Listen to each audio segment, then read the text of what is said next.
So I guess, Tarik, do you want to introduce yourself, like, officially, like? Oh, okay. Yeah, officially, my name is Tarik Rever. Hey, everybody. Basically, I'm a model and have some disability with my Tarik Rever, so I use my modeling to help sort of remind people that have, that are disabled or have some type of physical, mental, or emotional, they're trying to work through, are still people too, are still beautiful, and still the person they were, And so Right. that I'm just trying to use my platform of social media for that, and also as an activist, like equal rights for everyone, for human and animal, because I'm also vegan. So Yeah, same. animal rights, human rights, equality, and I use my social media platform for that. So it's pretty cool, and also through that, recently I became a spokesperson for Social Blue, an app specifically for people, just like I mentioned, people that feel that that sometimes they're not seen for the person they are, whether they have they're some type of wheelchair bound like myself, or Down syndrome, or depression, or anxiety, or just anything that makes someone feel a little different. I mean, Right. we're still who we are, and you'd be surprised how many people basically have something different about themselves. And that, in actuality, there is no like status norm or standard, because everyone is somehow different in some way. So this app opens that up, so people can realize Yeah. the similarities to each other. That's Yeah. basically like.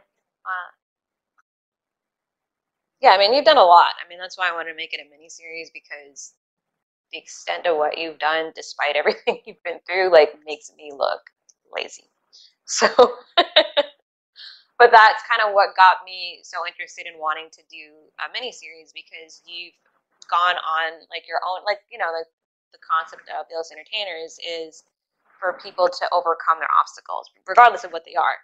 Somebody could have something that one person might think is nothing, and to somebody else it's catastrophic. So everybody's different, you know. But I guess for today, we talked yesterday, we want to just kind of talk about what everybody's dealing with right now. Is, thank God for internet and live streaming and stuff like this, because we would be completely isolated. I can't even imagine what mental health would be like without live streaming, without FaceTiming, without all this technology. So we were talking about like how everybody, I realized when we were talking the other day, was how prior to this, pandemic stuff, most people didn't know what it's like to A, be really, really sick, B, have to be home a lot, and see the emotional distress it can cause and how to cope with it, right?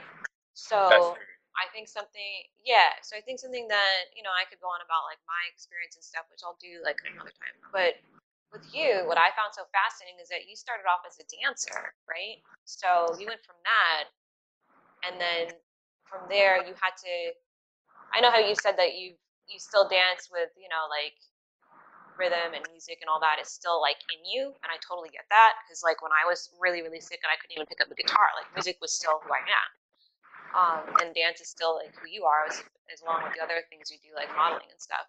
But how, I guess, like in the beginning, maybe like tell, like, if you want to, obviously, like what was it like in the beginning of having to get that, obstacle, because like I can't even imagine that, and I've been through a lot of shit and I can't even imagine. It was an obstacle. I mean, it still is. Every day you have to remind yourself of this anchor of the world, find those little anchors, reminders of who you are.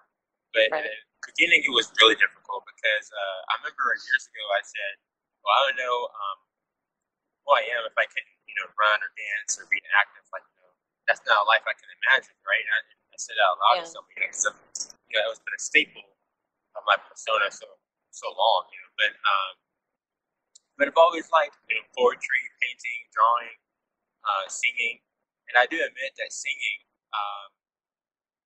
my singing diminished greatly because my range, because my throat was also affected. So but there are some registers I can still work with. So I just work within what I'm able to do, basically, and that philosophy just maybe Right. maximize everything that's still available. Like I can still create art, I can sing to some degree, certain keys, I can still maintain that. And when I can't do, I can offset with like instrumental. So I just adapted, outreach programs, emotional support groups, a moderator for a bunch of them.